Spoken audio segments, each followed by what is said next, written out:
Pete's Pigskin Previews spotlighting 80 area high schools from 6-man to 6A as we get ready for the high school football season. Pete's Pigskin Previews are brought to you by Wayland Baptist University and Raider Pump and Supply.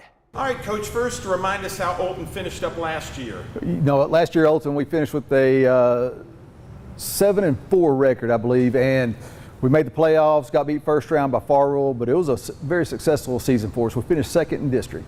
And I would think that you kids want to springboard and do better this year. Oh, absolutely. We got a lot of starters back. I think we have 8 back on defense, 6 back on offense, and so we got a lot of returning lettermen that want to come back and kind of maybe take it up a step next year. What do you think the strength is going to be, and kind of how do you see this Mustang team looking this year? For the first time, I think, since I've been in Olton, I could say probably our offensive line and our defensive line. We've got a lot of returning linemen this year, so that's going to be something a little bit different for us. We're going to have to replace some skill kids that we lost from last season, but we've got some underclassmen ready to go in those positions.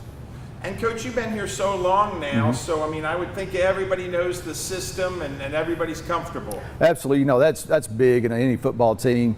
There's been a lot of consistency here over the past 8 years. We've changed very little. We change a little bit, depending on our personnel year to year. And so what you see from the Mustangs this year is going to be pretty similar to what you've seen the last 4 or 5 years. Talk about your non-district schedule. We start off with Sudan, who's always a tough team, very well coached. We go over to Dimmitt.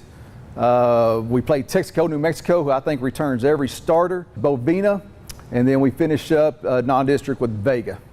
And hopefully that gets you ready. How does district look this year? District's gonna be tough, like it always is. Our district's a tough district, very competitive every year. We start out this year, right into the fire with Post, Sundown, and New Deal back to back to back, and then we come back and finish out district with Tahoka and Floydada. And Coach, just talk about this community and how they support the team. I don't think there's a better community in West Texas. You name it, doesn't matter the sport. Our fans show up. For example, we couldn't find baseball venues big enough at the end of last year to support all our fans that travel. And they come from age 2 to 92. They show up. The town's empty on Friday nights. And then, Coach, just what are the goals this year for the Mustangs? Our goals are always the same. We want a district championship. We hadn't had one of those since I've been here.